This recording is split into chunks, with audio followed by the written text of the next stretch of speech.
Un encuentro con su palabra, porque secase la hierba, marchitase la flor, mas la palabra de Dios permanece para siempre.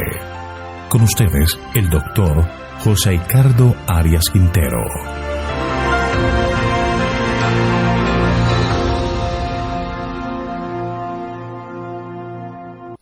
Hoy vamos a estudiar Mateo capítulo 13, versículos 53 hasta el 58. Jesús en Nazaret. Te invito a orar. Padre nuestro que estás en el cielo, santificado y glorificado sea tu santo nombre. Oh Dios eterno, venimos ante tu presencia para agradecerte tus múltiples cuidados y bendiciones, y para solicitar en este momento la presencia de tu Espíritu en nuestro medio, para que al abrir la Escritura y estudiar este mensaje de tu palabra, el mismo pueda llegar a nuestro corazón y transformar nuestra vida. Gracias por todo, pues lo pedimos en el nombre de Jesús. Amén. Estamos llegando al final del capítulo 13 de Mateo, un capítulo bastante significativo en donde estudiamos varias parábolas de Jesús con lecciones importantes para nuestra vida. Hoy terminaremos el estudio del capítulo 13 con los versículos 53 al 58, donde Mateo habla de su regreso a Nazaret, donde no fue aceptada su enseñanza. Leamos. Aconteció que cuando terminó Jesús estas parábolas, se fue de allí, vino a su tierra y les enseñaba en la sinagoga de ellos, de tal manera que se maravillaban y decían: ¿de dónde saca esta sabiduría y estos milagros? ¿No es este el hijo del carpintero? ¿No se llama su madre María y sus hermanos Jacob, José, Simón y Judas? ¿No están todas sus hermanas con nosotros? ¿De dónde pues saca todas estas cosas? Y se escandalizaban de él, pero Jesús les dijo: no hay profeta sin honra sino en su propia tierra y en su casa. Y no hizo allí muchos milagros debido a la incredulidad de ellos. Mateo registra este acontecimiento poco después de su sermón en el mar de Galilea, pero realmente no tenemos evidencias de que pudiéramos tener esta certeza cronológica al respecto. Recuerde que Mateo no tiene su evangelio en orden cronológico, sino siguiendo un orden temático. Lo que sí podemos decir es que esta era la segunda visita a Nazaret. La primera vez es poco después de su bautismo y se relata en Lucas capítulo 4. Así que Jesús vuelve a Nazaret. Sería su última visita a esta ciudad que le vio crecer. La fama de Jesús se había expandido a diversos lugares y ahora vuelve a su tierra que le vio crecer. Elena de White hace el siguiente comentario. Hacia la terminación de su ministerio en Galilea, volvió a visitar el hogar de su niñez. Desde que se les rechazara allí, la fama de su predicación y sus milagros había llenado el país. Nadie podía negar que iba haciendo bienes y sanando a todos los oprimidos del diablo. Alrededor de ellos había pueblos enteros donde no se oía un gemido de enfermedad en ninguna casa, porque él había pasado por allí, sanando a todos sus enfermos. La misericordia revelada en todo acto de su vida atestiguaba su ungimiento divino. Libro El deseo de todas las gentes, página 207. El deseo del Señor era llegar a Nazaret para hacer la misma obra que había logrado en otras poblaciones. Al parecer, el sábado siguiente, Jesús aprovechó ese momento para enseñar. La gente se admiraba de la enseñanza de Jesús. Es obvio que parecía increíble a la gente de Nazaret que aquel que había vivido entre ellos pudiera ser el Hijo de Dios.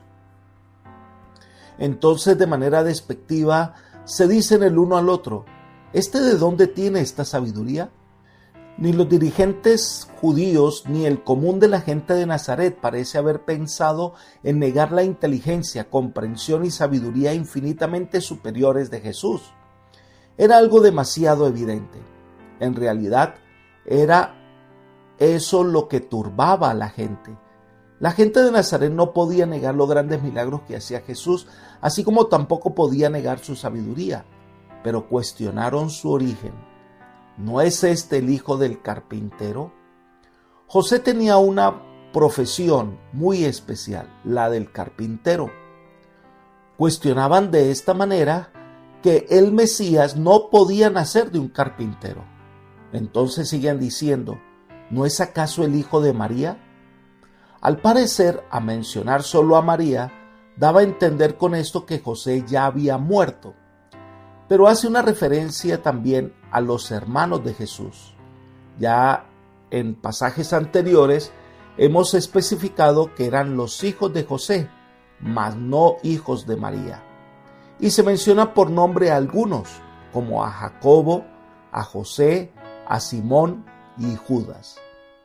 Estos al comienzo mostraron antipatía a la obra de Jesús, pero después de la resurrección de Cristo sabemos que se convirtieron en discípulos de Jesús. Pero también se mencionan las hermanas de Jesús. El plural indica que a menos eran 2. También eran hijas de José.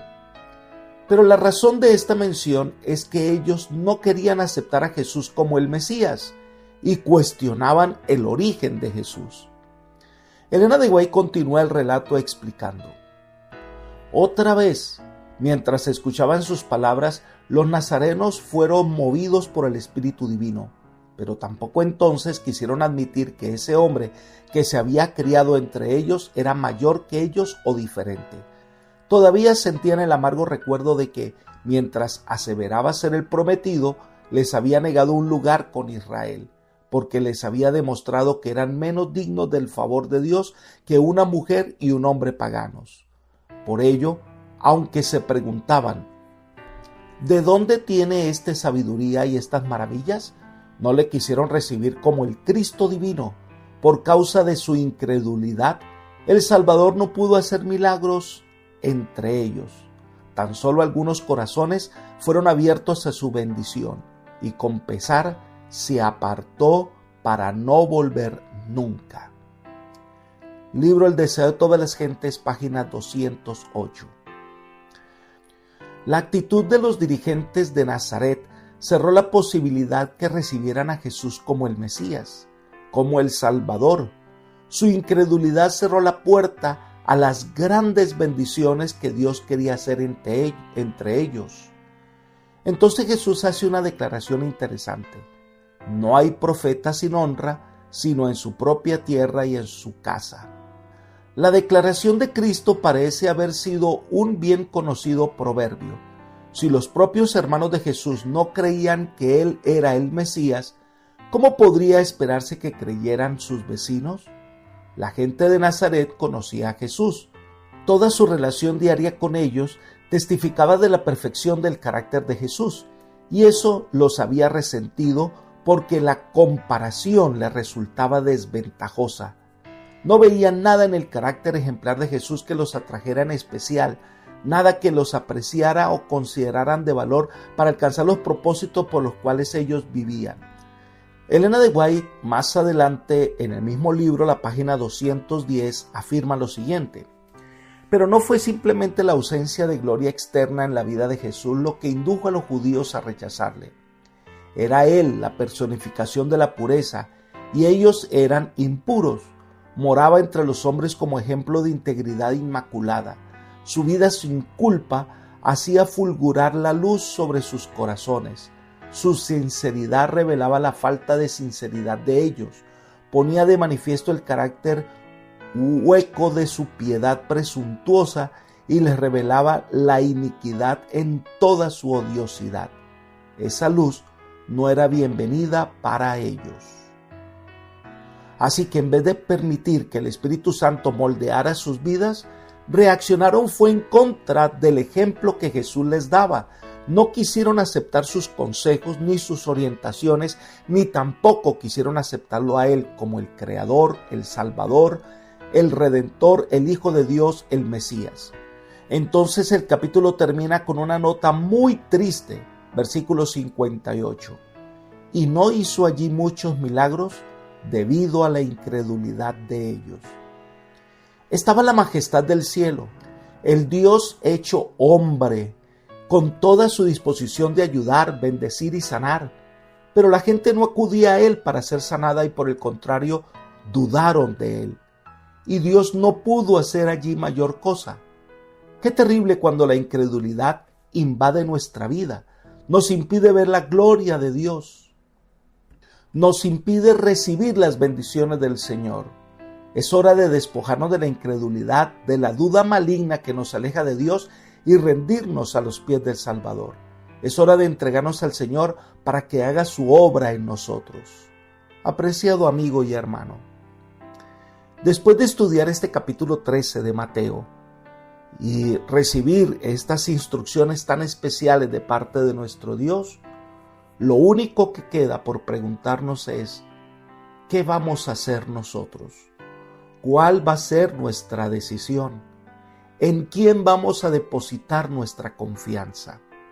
Y la invitación es que acudas a los pies del Salvador.